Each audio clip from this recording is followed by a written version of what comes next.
So, the third lecture of statistics, and I don't know which lecture of probability and statistics together is here. And today's topic is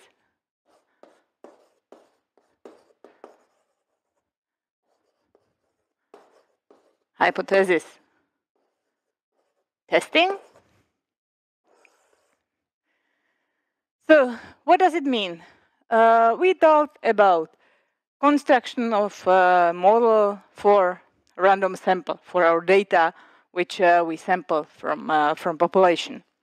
Then we talked about the parameter estimation, and finally I showed you how to construct some confidence interval for the real parameter. So when I talk about real parameter, I talk about some number which is unknown. But it can be estimated from our data as precise as possible. So we finished.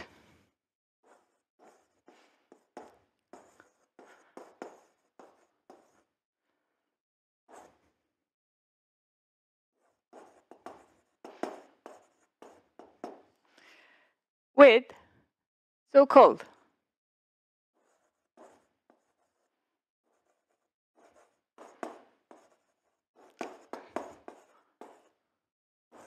asymptotical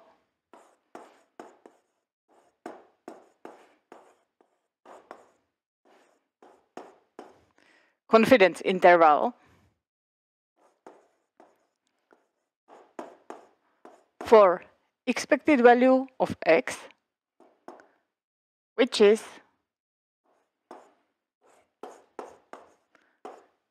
the sample mean plus minus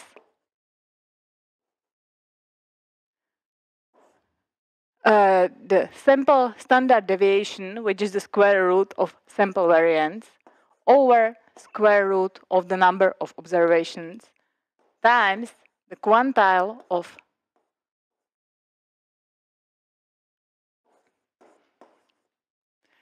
standard normal distribution with the index 1 minus alpha half.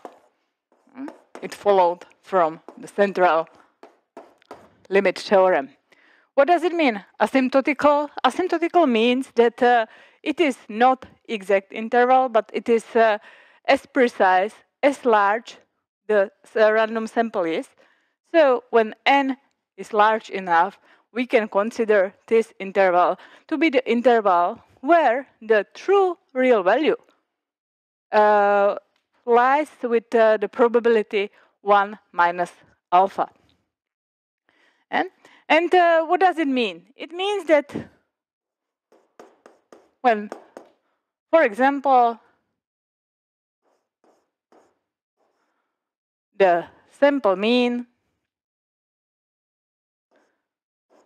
is equal to, I don't know, 5, the sample variance is equal to 4, we have 100 observation,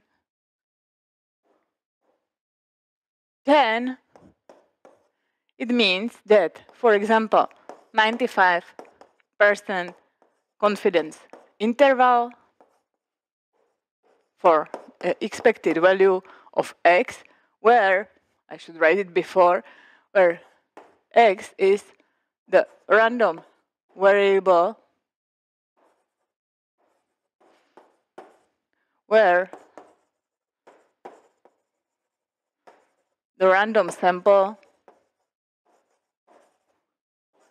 x1, x2, and so on, xn comes from.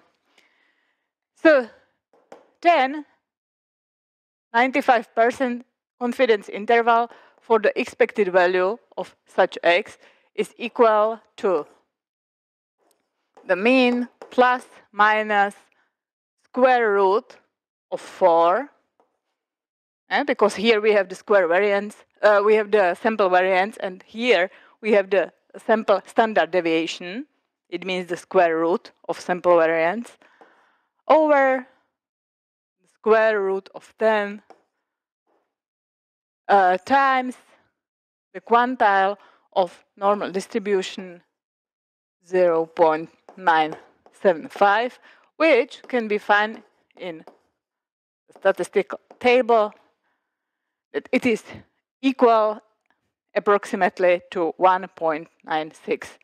And so for our purposes, we can say that it is approximately equal to 2. So the confidence interval is 5 plus minus 2 times 2 over 10 is 0.4. So the interval is from 4.6 to 5.4. And it means that when we have 100 observations whose mean, it means whose average is equal to 5, and the standard and the sample variance is equal to 4, then with probability 95%, so with the probability 0.95, we can say that the true expected value is between 4.6 and 5.4. And it is in fact a kind of hypothesis testing, because our hypothesis can be, for example, the true expected value is equal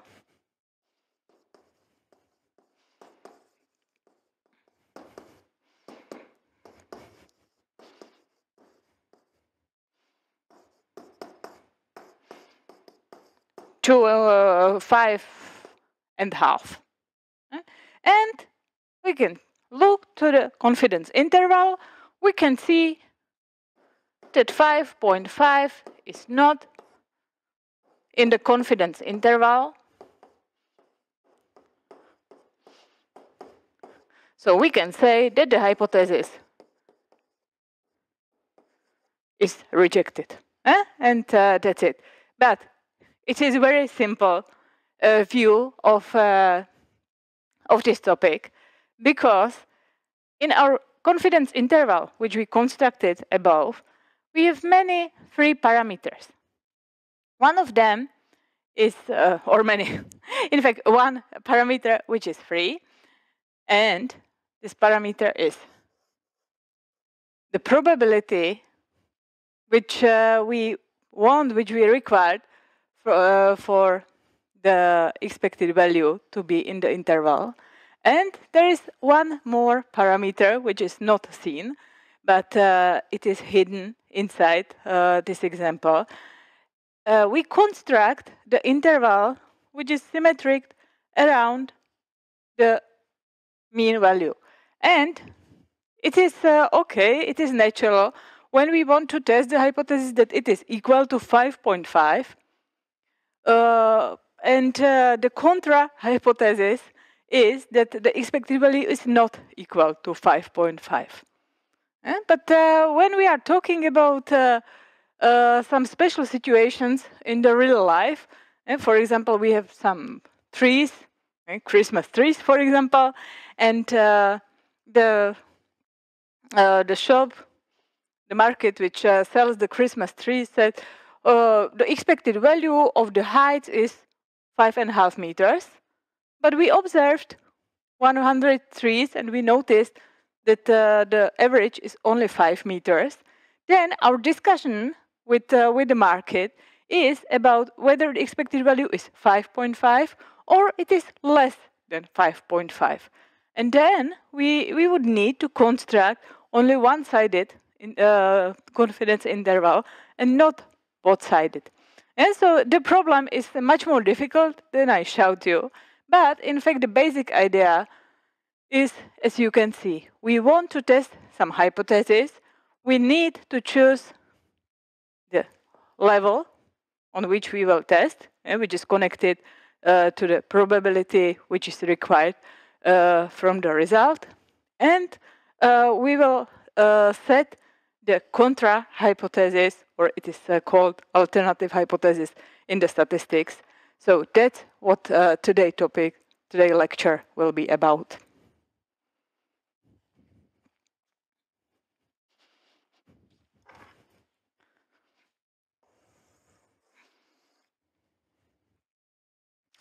So, first, we will need two more probability distributions for statistical purposes. And these distributions are not the models of some real situations, but they are only the help distributions for statistical testing. The first distribution is called chi-square distribution with n degrees of freedom. And it is constructed, as you can see on the slide. So it is the sum of n squares of normally distributed random variables, which are independent, and the distribution is standard normal distribution. We don't need the information about the construction, because for our purposes, it is enough to know the shape of the density.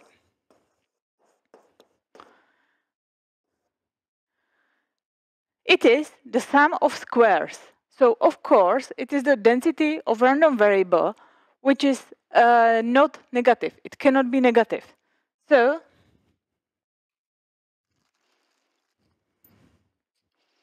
the density in the negative values is equal to 0. And in the positive value, it has such shape where this peak is moved more to the right when we have more observations.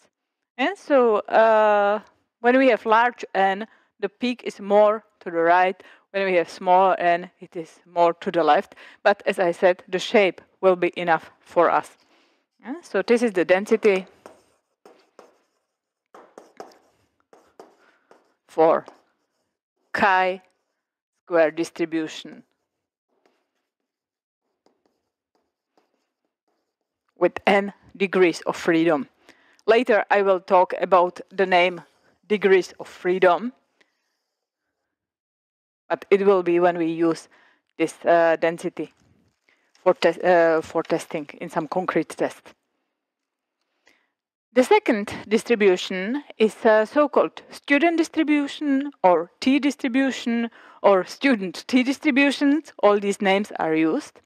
And this distribution is again connected to the number of variables which created this distribution. So in practice, it means with the number of observations. And it is connected in the way that when we have x with standard normal distribution and y with chi-square distribution, then the random variable with given by such a formula has t distribution with n degrees of freedom. And again, the only thing which we need for our purposes is the shape of the density.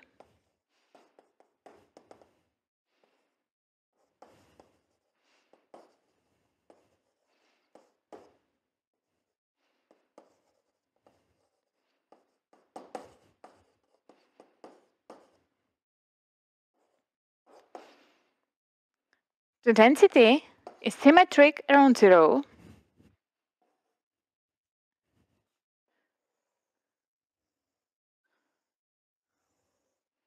And the shape is the following.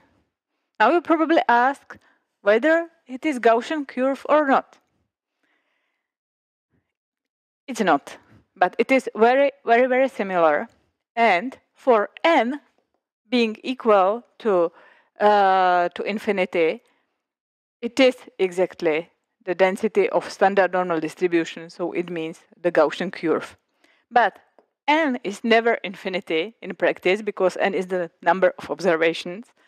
So in our cases, this curve is more flat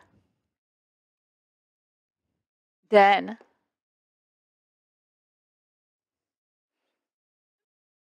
the density for the density of standard normal distribution.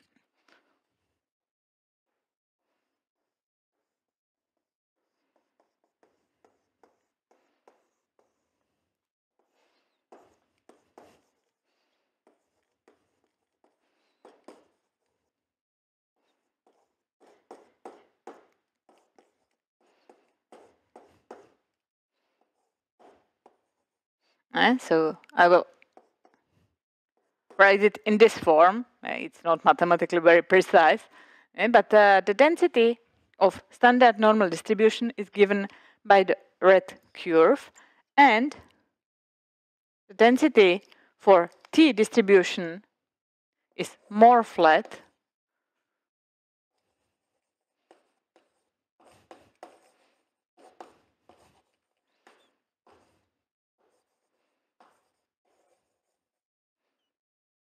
for smaller n.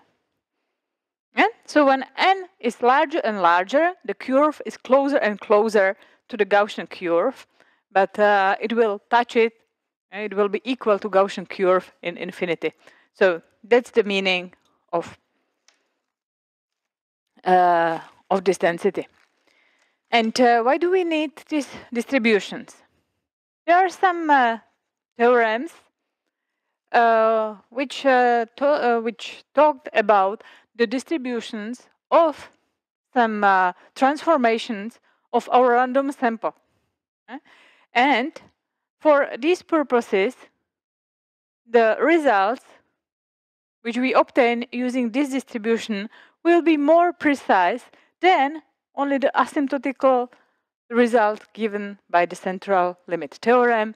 And moreover, these distributions will be used in the wider meaning. So that's why I showed you these distributions.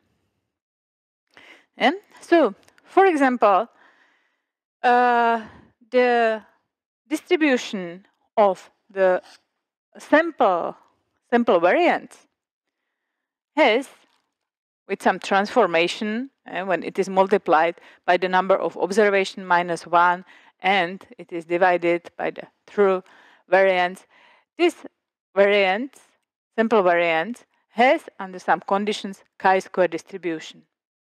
Then when we use the random variable, the sample mean minus the true expected value over sample standard deviation times the number of observations, square root of the number of observations, it has t distribution.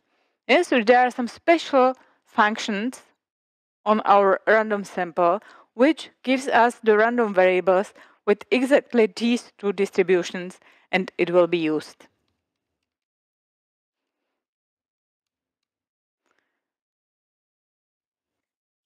So, how this hypothesis testing work?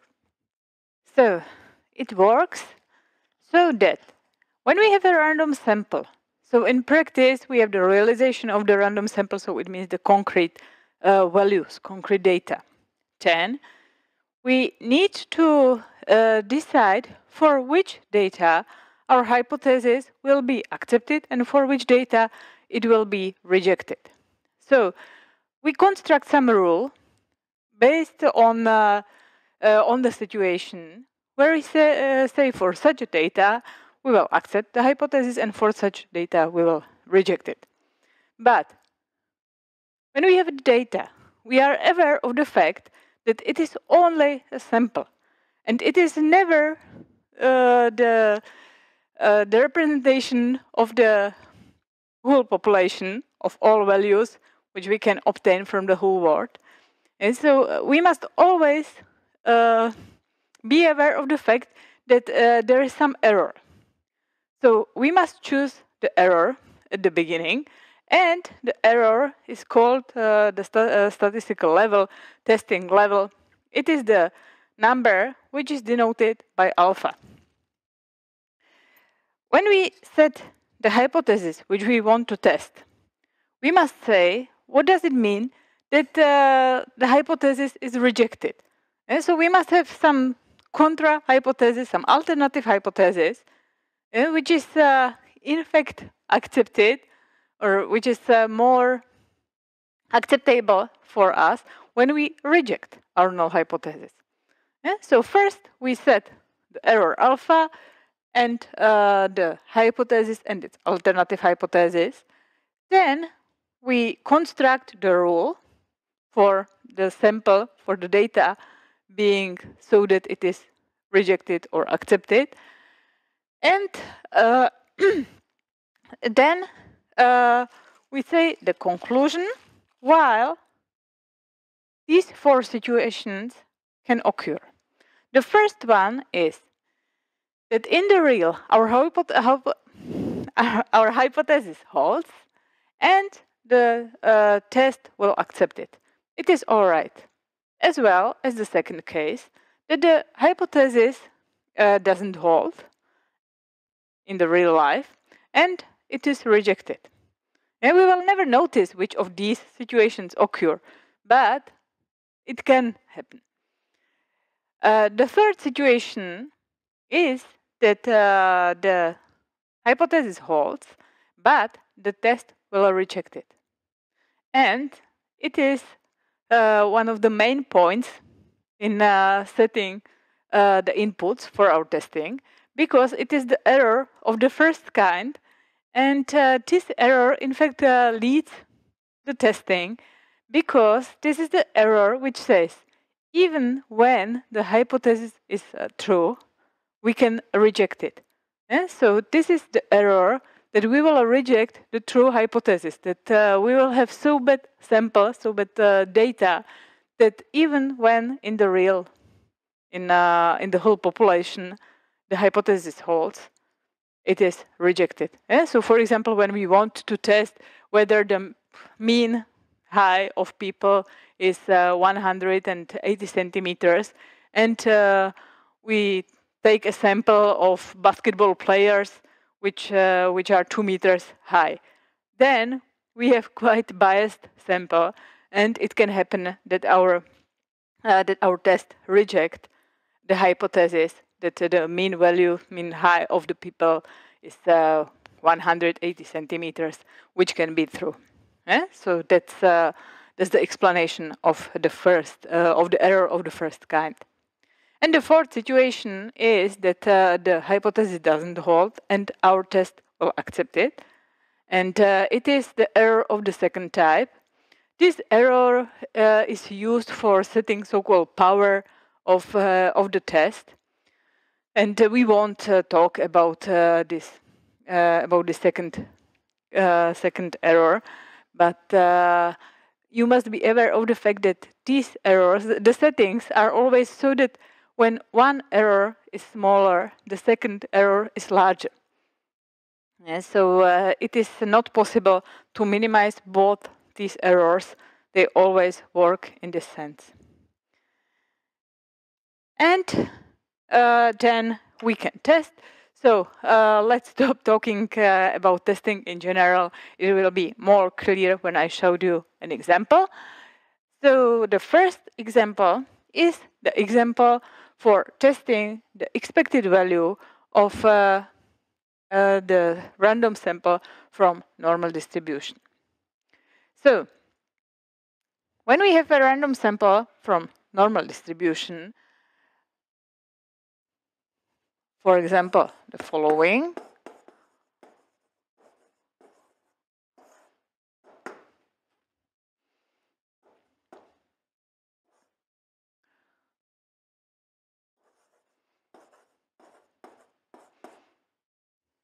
A port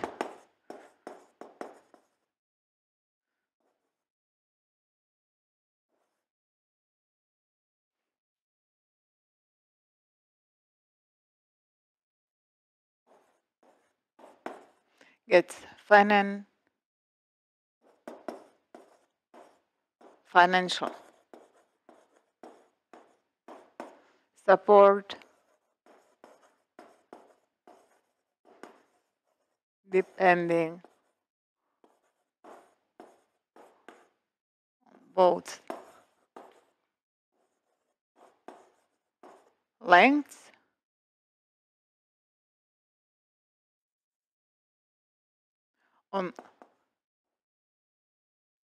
on the mean length of both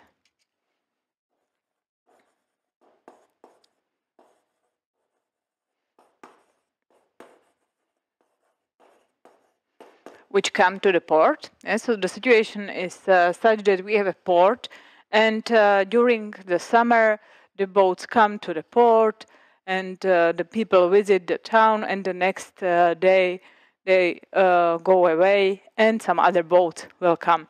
And so the boats in the port are changing, and depending on the size of the boats which come to the port gets some financial support from some administration and from some office, from some municipality, let's say. And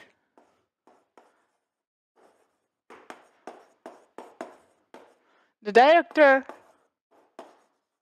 of the port want to have as large financial support as possible. Wrote to the form connected to financial support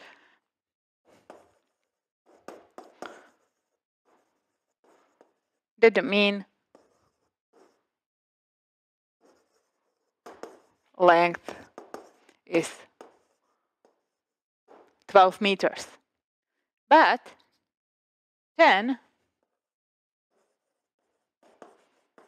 control body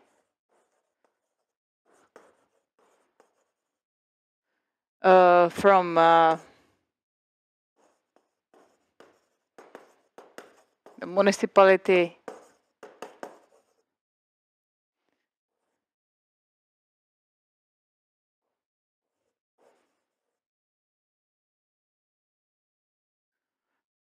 choose, better say, sampled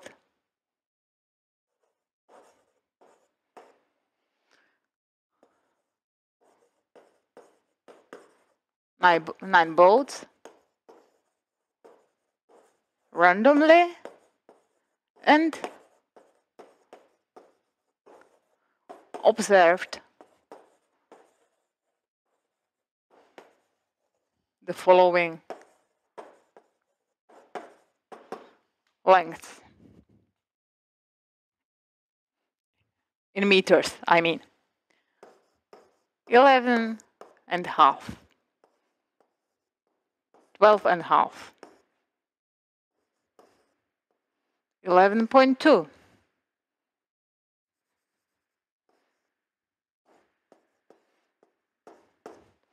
10 and a half,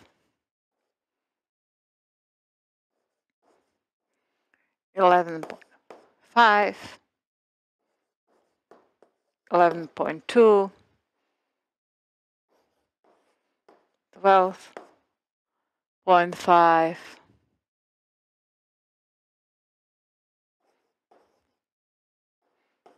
12.1,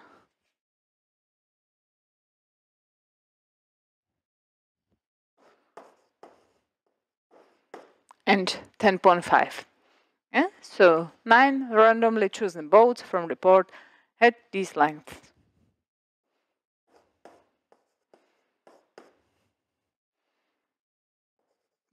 The question is whether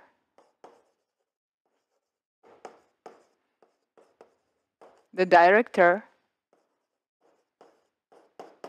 wrote the right value to the form. And so that's what we want to test. And now it's in our hand. So, as I said, first we must start with setting the error which we are aware to do. And the classical level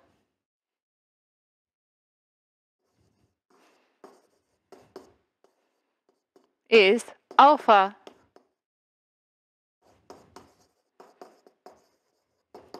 to be equal 5%. So 0.05 when we don't want to, or the percent. So it's a classical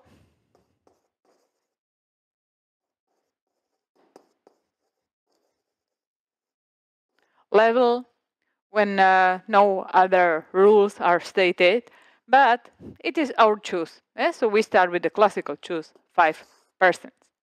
Then we need to choose the alternative hypothesis to the null hypothesis.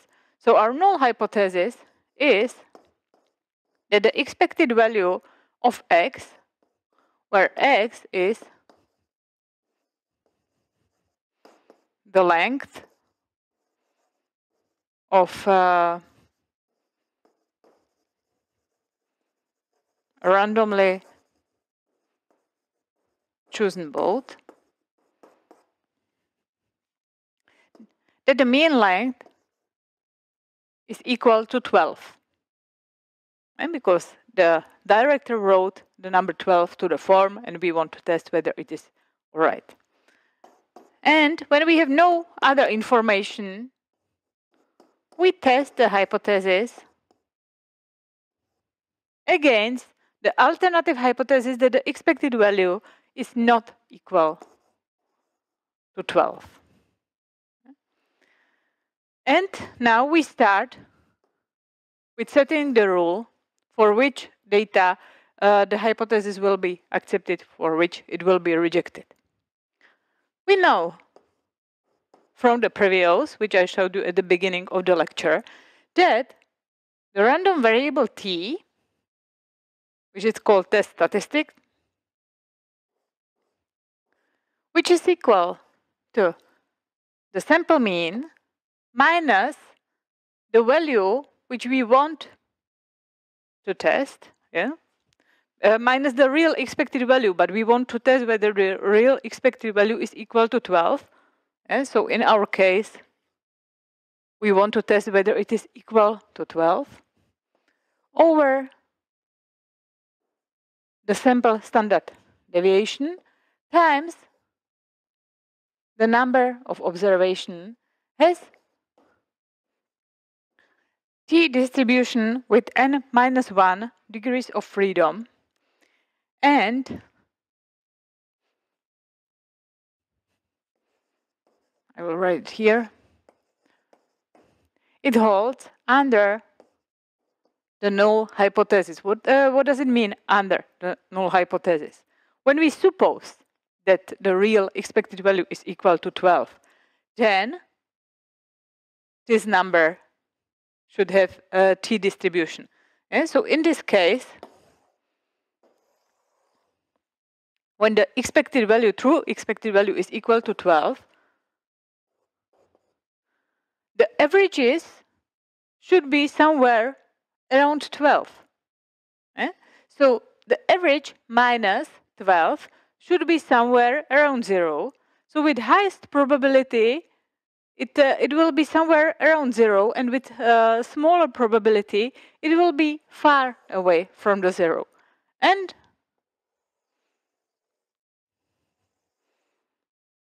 the shape of the density is the shape of the density of t distribution with n-1 degrees of freedom. So what will be stated then? Then we choose the level 5%, which is the error, which is the probability that the hypothesis is true, it holds, but our test will reject it. We know that when it is true, the behavior of the averages and standard deviations is so that it has such a probability distribution. So it can happen that the t statistics, the value t, will be somewhere in these tails. But we have only the sample. And when t is in these tails, it means that we have such a sample that the average is far away, very far away from 12, and the test will be rejected. So here are the regions I was talking about, the critical regions, where when we have the data, we are aware of the fact that the hypothesis could be true, but our sample is so ugly that we must reject the hypothesis. So when average is far away from 12, the numerator is far away from 0, and the test will be rejected. And what are the boundaries for the ugly region where we will reject the hypothesis and for the nice region where we will accept the hypothesis?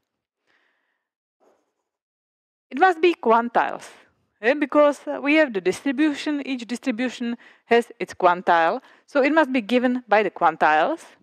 And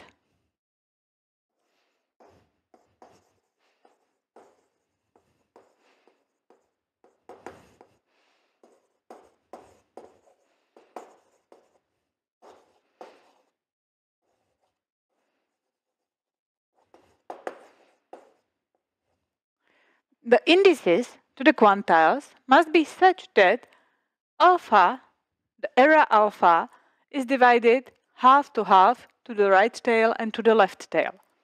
So when alpha is equal to 0.05, it means that 0.025 must be the area in the left tail, and 0.025 is the area in the right tail.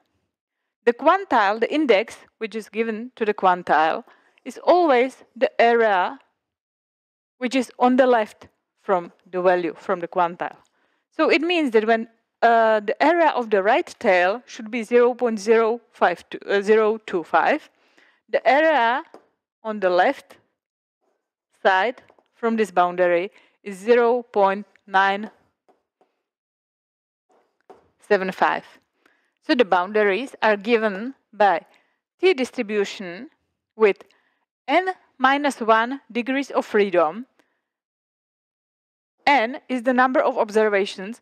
We have 9 observations, so n-1 is equal to 8. And the index describing the area corresponds to the area on the left side. On the right side, we will have again the quantile of the t-distributions with 8 degrees of freedom and with the index 0.025.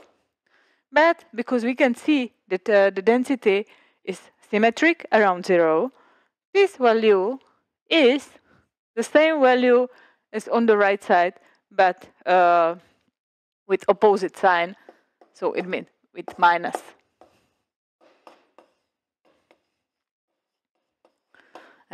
And these values are can be found in statistical tables. I will talk about the table on the exercise. I will show it, the table. It is on the web page as well.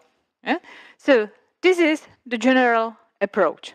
And now how does it look like in our case?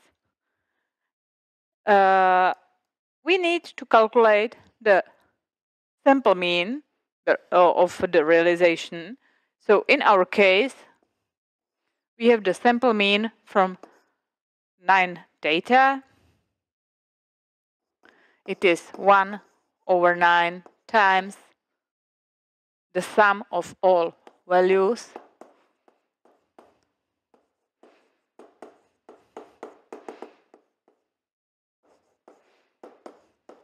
And you can calculate it yourself, or you can believe me that it is 11.5. Then we will calculate the sample variance, which is 1/n-1. So we have 8 here. We are talking about it last week or 2 weeks ago. And now we have the differences of the observations minus the mean square.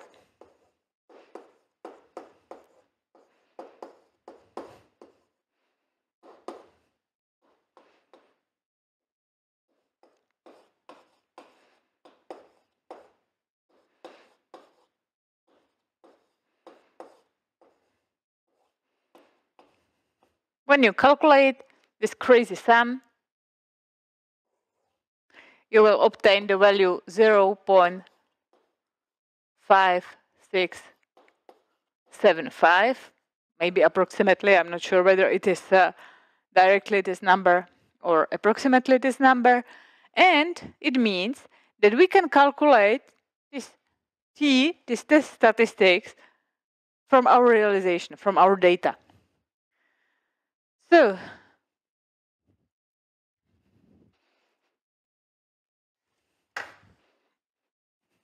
in our cases,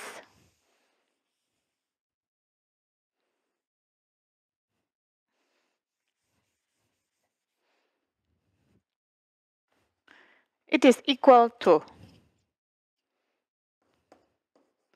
11.5 minus 12 over the square root of 0.5675 times the square root of 3, and because the square root of this crazy number is approximately 0.75, so it means 3 over 4. Sorry, here is the square root of 9, and this is 3, then the result is approximately -2. Okay, the question is whether 11.5 is close enough to 12 or not, and it is equivalent to testing, to comparing this -2 with 0. Because in optimal cases, the average would be equal to 12, the statistics would be equal to 0, and there is nothing to solve. But the statistic is almost never equal to 0. So in our case, it is equal to -2, and the question is whether -2 is close enough to 0 or not.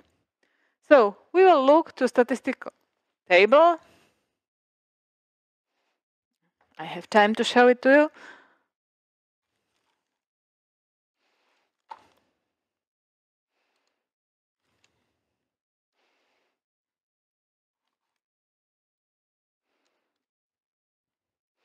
Okay, I will show you the table in Czech. So quantiles. Now forget the Czech head and look only to the table. So in the column, you can see the numbers from 1 to 100, and it corresponds to the degrees of freedom. In the upper row, upper line, you have the basic indices for the quantiles, which are used to hypothesis testing. So in our case, we want to know the quantile for t distribution with 8 degrees of freedom, and the index of the quantile is 0.975. So it is the middle column, and the third column, the middle one, in the 8th row, and the value you can see is equal to 2.306, so approximately 2.3, which means that on the left side the boundary is -2.3, and because our t statistics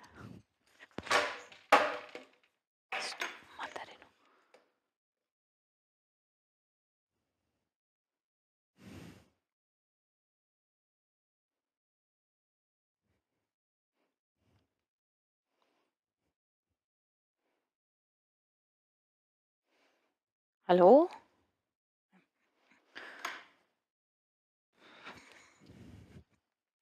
So, because in our cases, the t statistics, which is equal to -2, lies inside the interval where the hypothesis is accepted, the result is that H0 is accepted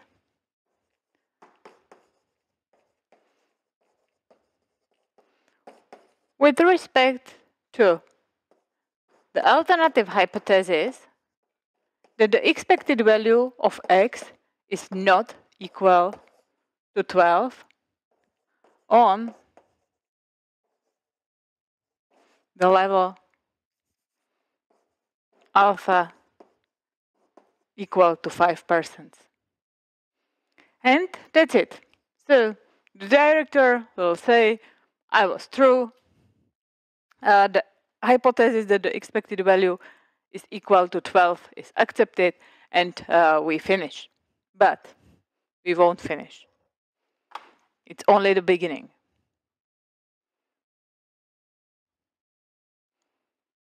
Now, a statistician from the municipality will come and say, okay, but our discussion is not about the expected value is equal to 12 or not equal to 12. Our discussion is about your 12, which you wrote to the form, and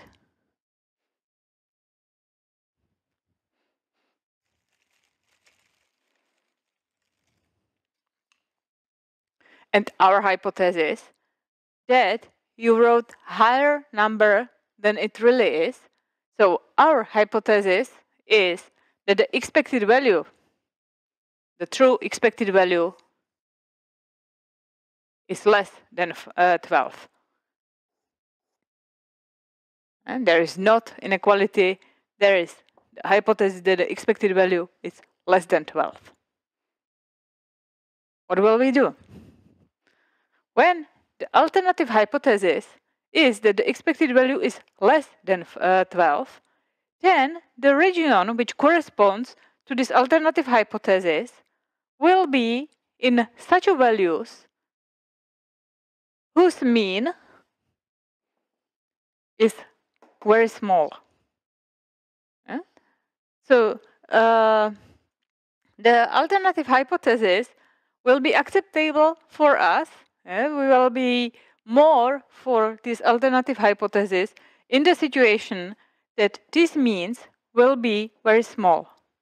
And when these means will be very small, then these t values will be very small. So the region for the alternative hypothesis, which must correspond to the tail with the area 5% or 0.05, will be on the left side. Because we always divide the region to the values corresponding more to the zero hypothesis and to the values corresponding more to the alternative hypothesis. Now the region for the alternative hypothesis is here, and the region for the zero hypothesis is the rest. What will be changed? This quantile will be changed, because now we need to use the quantile of t distribution with 8 degrees of freedom and the index 0.05, which is, when we look to the table,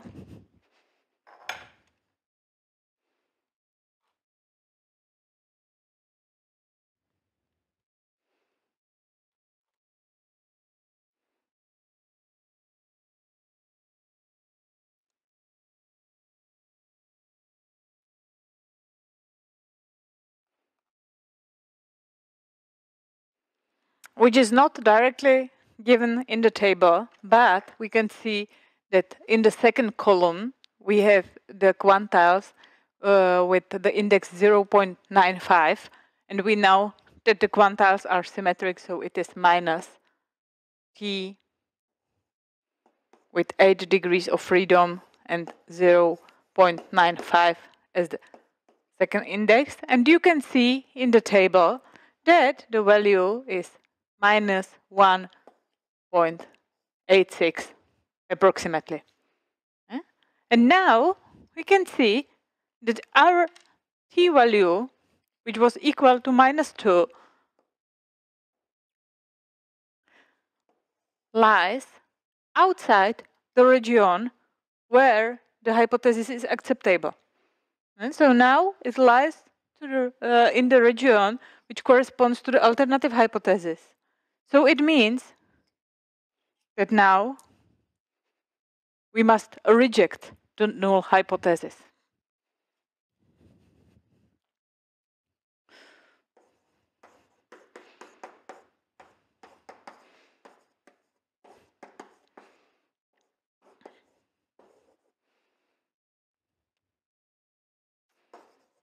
With respect to the alternative hypothesis that the expected value is less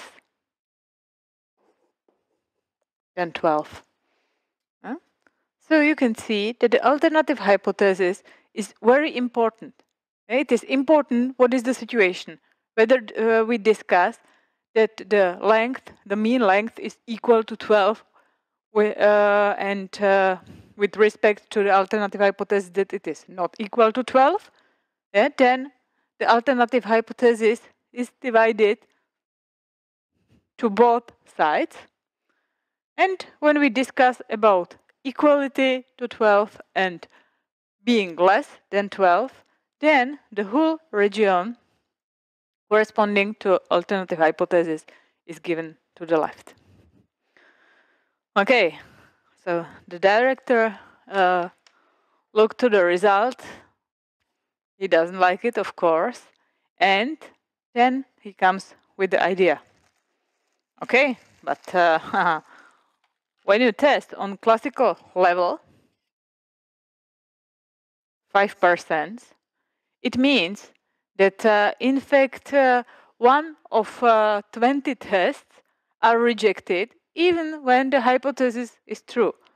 And maybe I'm one of these 20 ports whose financial support is rejected because of this mistake. He's true, in fact. He's true that in 5% of cases, the hypothesis is rejected even when it is true in real. But it's life. But the director wants to make the test for some other alpha.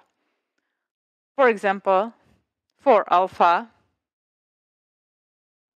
being equal to 1%. When we choose alpha to be equal 1% or 0.01, and we keep the alternative hypothesis that the expected value is less than 12 because the discussion is really about being equal to 12 or being less or equal to, less than 12.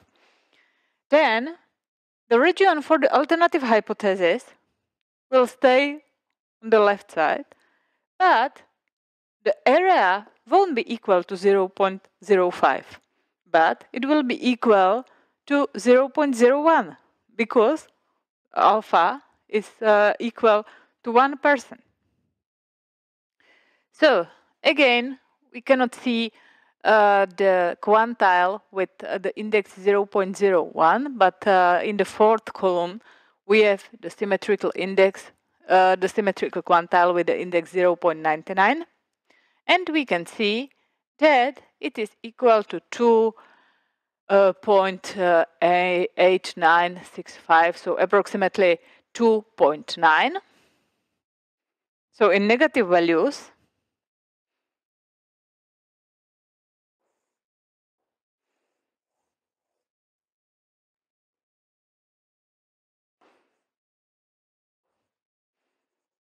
the boundary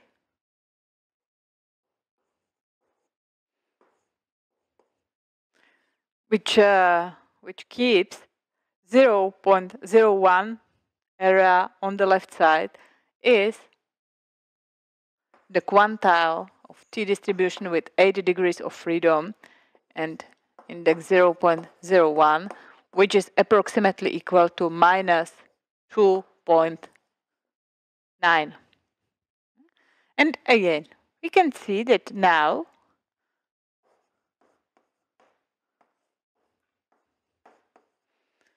minus 2 lies in the region corresponding to the null hypothesis.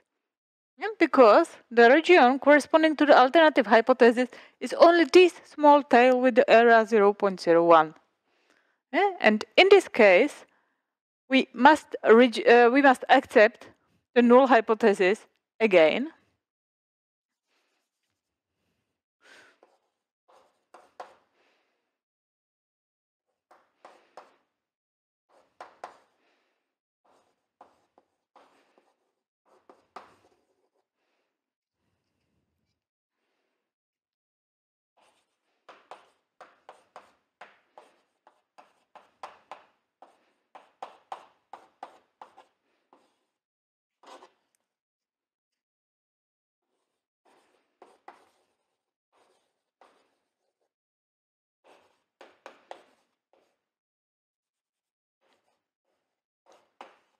Because we choose the level for hypothesis testing.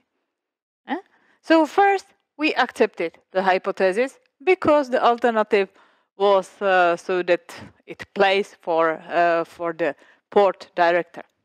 But then we rejected it because the alternative hypothesis was in fact from natural basics different. So then we kept the hypothesis, but we changed the statistical level to 1%, and we again accepted.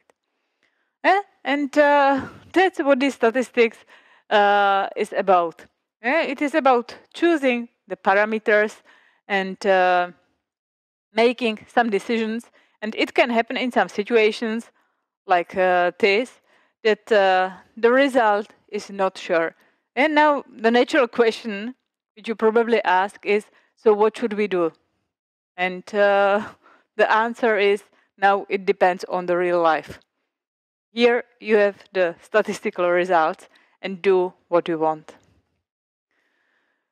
So that was the test, and just one note, maybe what you can do is to give to the director and to the municipality one concrete value on which they can decide, and the value is called p-value. The p-value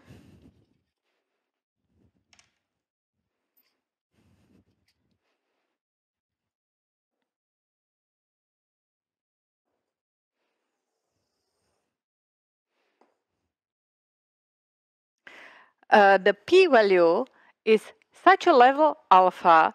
It is the smallest alpha where we can reject the hypothesis officially, but in fact it is the index of the quantile which lies directly in the value -2. So the p-value is in fact such a value that the quantile of the t-distribution with 8 degrees of freedom with the index p-value is equal to -2. So it is such an index that we obtain directly the value -2, which means that when the the testing level alpha is smaller than p-value, we will accept the hypothesis, and when the testing level is larger than the p-value, we will reject the hypothesis. And then when the p-value is very, very small, then we will reject the hypothesis. When it is larger than 0.05, we will accept the hypothesis because it is quite significant. But in fact, that's the only thing which we can get from the data, and we will never get the truth. That's something what we must be aware to, that we will never get the truth from the data. We will get only some rule. What can we do with our sample? That's it.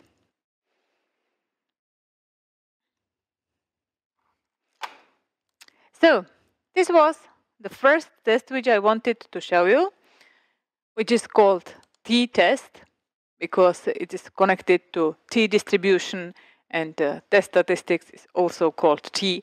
So the t-test of testing the expected value was the first test I want to show you. And now I will show you two more tests. In order, you can see that it is still the same. It is only about calculating the statistics, the testing statistic, and compare the testing statistic with some quantiles. And that's the only approach in statistical testing. You will see later. So yeah, I forgot to tell you a few remarks that there are some versions of the t-test.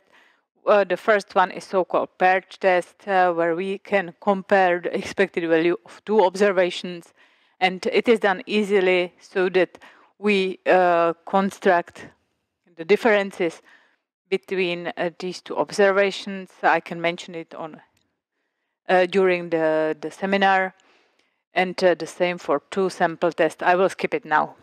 I want to show you two remaining tests.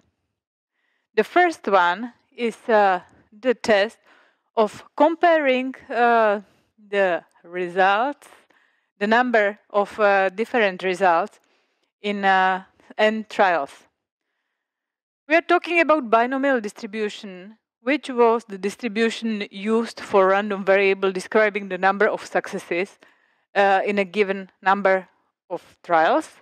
And in these situations, we have only two options, either the success or the failure. It can happen in some situations that we can have more possibilities, more options for the results of one trial. And then the distribution of the number of possibilities is called multinomial distribution. I won't talk about this distribution. I want to talk about the test, which is used for comparing the numbers of results. So, example. We started with a die, and we will almost finish with the die. So,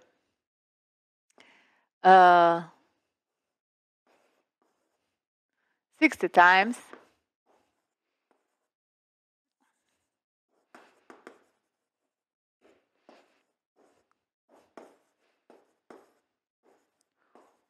We threw a die.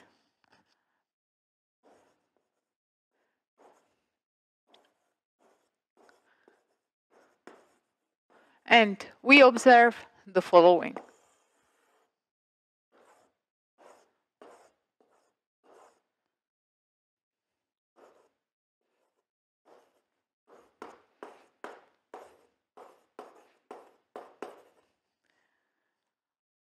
We obtain one spot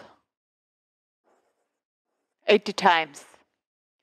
And two spots were observed 110 times. Three spots were observed 100 times.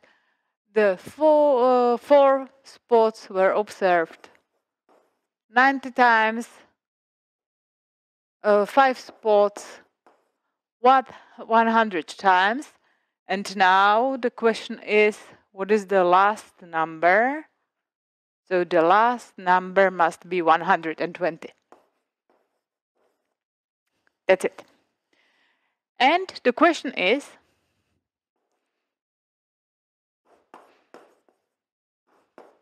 test whether the die is all right. What does it mean that the die is all right? It means that it is not biased, and that all numbers are obtained, all numbers of spots are obtained with approximately the same probability. So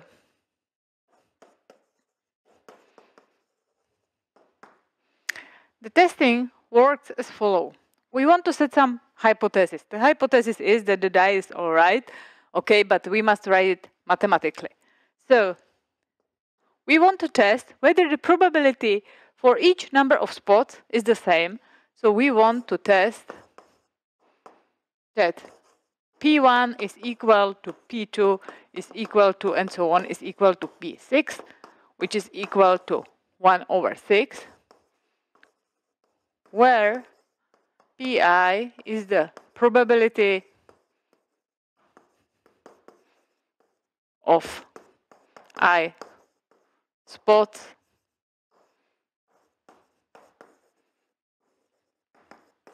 on the die. And when we want to specify the alternative hypothesis, we need nothing special. It will be the opposite hypothesis to this one. So it means that at least one Pi is not equal to 1/6. Of course, that there must exist at least two these Pi's which are not equal to 1/6, because the sum of this Pi must be equal to 1. But it is the precise specification.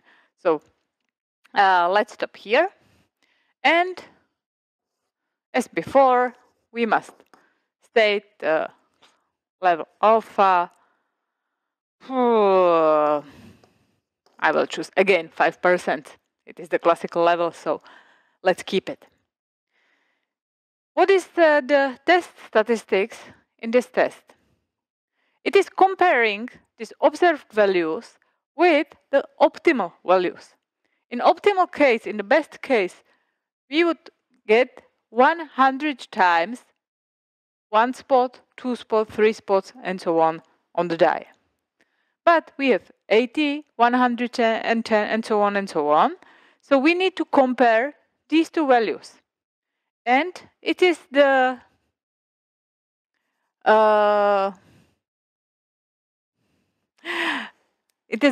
member in the numerator. So our test statistic is called chi-square, because it will lead to the second distribution I mentioned, to the chi-square distribution. And in numerator, we will have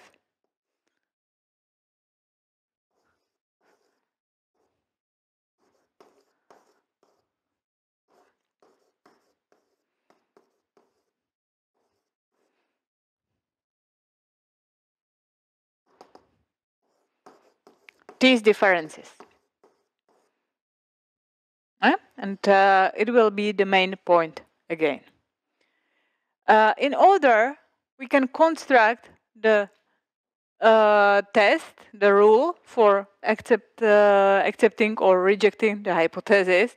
We need this chi-square, this test statistic, to have some noun distribution, and it is called chi-square because it must lead to chi-square distribution. So in order we obtain chi-square distribution, we must take the squares of these differences and to normalize them somehow. The normalizing is given by the optimal numbers. In general, when you look to the slide, you can see that the chi-square, the test statistic, is given by the sum over all possible results. So in our case, our 6 possible results, where xi is the number, the real number, the observed number of the results, and the optimal number is given by the product n times pi, which is in fact in our case 600 times 1/6, and because 1/6 of 600 is the optimal number. So there's the explanation of the statistic from the slide. And when we calculate everything, we obtain 80 minus 100 is 20 square 400 plus 10 square, 100 plus 0 plus 100 plus 0 plus 400, which is equal to 1000 over 100, which is equal to 10. And what now? In optimal case, all these numbers would be equal to 100. So it means that all differences would be equal to 100. And it means that this chi-square would be equal to 0. The statistic chi-square cannot be negative. So we will use the density of chi-square distribution. And as we said, in optimal case, we will obtain the value 0 from the observations. So it means that the values which are close to 0 correspond to the hypothesis that the probabilities are equal to 1 over 6. And in this region, where the differences are too large, will correspond to the alternative hypothesis. In our case, we choose the statistical level 5%. So all these 5% will be concentrated to this tail. So the boundary will be the quantile of chi-square distribution with some number of degrees of freedom and the index 0.95. And now what is the number of degrees of freedom? You could see that when I wrote these numbers, I wrote the first 5 numbers without thinking, and then I was thinking about the last number because the sum must be equal to 600. It means that these 5 numbers were free in some sense, but the last one was connected to them in order the sum is equal to 600. And so the number of freedom is in fact the number of free values in the observations, and 5 of these 6 values were free. Therefore, we will calculate the quantile of chi-square distribution with 5 degrees of freedom. In the table, you could find the value 11 point something, 3 or 4, something like that, approximately. And what does it mean? It means that this value, even when it is quite large, is not so large that we must reject the hypothesis. So in our case, because it is still in the region corresponding to H0, we accept H0 with respect to HA, the only one which we have in this case, on the level 5%. Yeah? So this is the idea of the test, and you can see that it is really still the same. Set the null hypothesis, alternative hypothesis, and the testing level, calculate the test statistic, and compare the statistic with the quantile. That's it.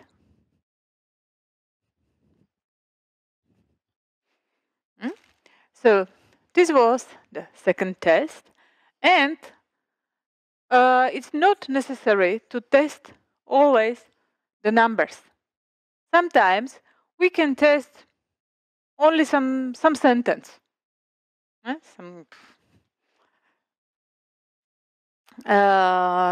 something what can be true or false. So in the last test, in the last 5 minutes, I will show you such a test. Consider such an example that in a health center, we have men and women, and we observe their body mass index. It is a number which can tell you whether you are fat or slim or something, and the index can be less than 20, which means that you are really slim. It can be between 20 and 25, and it is the optimal body mass index, so it means that you are okay. And it can be larger than 25, and it means that you are fat. So 100 people went to this observation, and there were 10 slim men, 20 of them were okay, 10 of them were fat, and let's say 20, 30, and 10 women were in these groups. And what we want to test is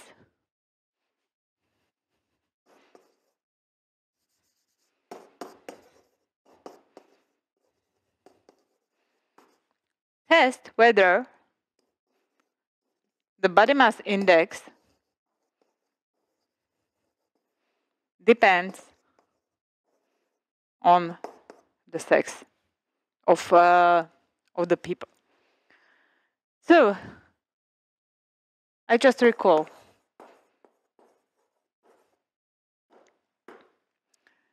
that discrete X and Y are independent if and only if the probability that X is equal to I and Y is equal to J is equal to the probability that X is equal to I times the probability that Y is equal to J for all Ij from R, but we can use only I and J, which we observe. So what does it mean? How can we estimate the probability if X is, for example, the sex and Y is the body mass index? What is the probability that a randomly chosen person is a man with normal body mass index? It is 20 men with normal body mass index over all people in the trial. So it is, in fact, the number in the ith row and jth column over n over all observations. The number or the probability that a randomly chosen person is a man is the number of men over the number of all people. So I will write it as ni dot, which means the sum in the ith row over n. And what is the probability that a randomly chosen person has a normal body mass index? It is the number of people with normal body mass index over 100, which is the total number of people. So I will write it again, n dot j, meaning the sum in the jth column over n. And this must be satisfied. Okay. We have n here and here. And when nij should be equal to this product, it means that nij minus this product must be equal to 0. When this difference is equal to 0, its square must be equal to 0. And it must be satisfied for all ij, so also the sum over all rows and all columns must be equal to 0. And this term is again the numerator, so the main point in the testing statistics. The testing statistics is given here below, on the bottom of the slide. And this term corresponds to the numerator. It must be again divided by something. It is again divided by the optimal number in some sense. In order, we get the random variable with the noun distribution with chi-square distribution. But the point is in this square of the difference. So we will calculate again the test statistic, and it is in fact always the number in the table minus the sum in the corresponding row times the sum in the corresponding column over 100. So it will be 10 minus 40 times 30 over 100 square plus 20, and everything must be divided by the optimal number, minus 20 plus 20 minus 40 times 50 over 100 square over 40 times 50 over 100 plus, and so on. We have 6 numbers. The last one is 10 minus 60, 20,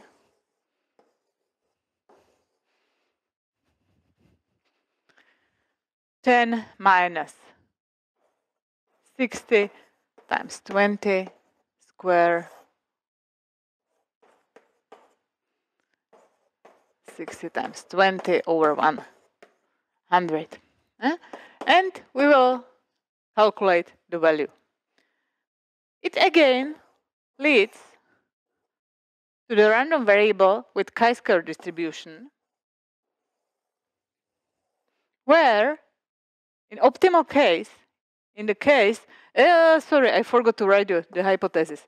So the hypothesis is that body mass index and sex are independent. The alternative hypothesis is that they are not independent.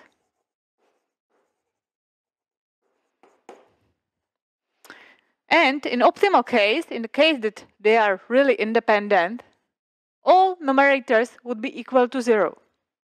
So it means that again, the region close to 0 corresponds to the null hypothesis, while this tail corresponds to alternative hypothesis.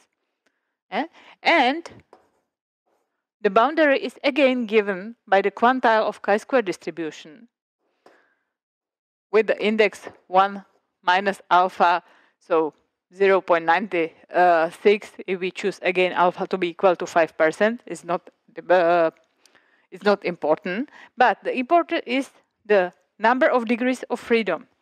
When we have the table of now imagine the probabilities instead of these numbers, it can be proved that when we know all marginal distributions, then it is enough to know only the number of rows minus 1 times the number of columns minus 1 numbers. So the degrees of freedom, the number of degrees of freedom is given by the product number of rows minus 1 times the number of columns minus 1. So in our case, it is equal to 2. We will talk about this on the exercise. So For example, if alpha, okay, it's not important, what is it numerically?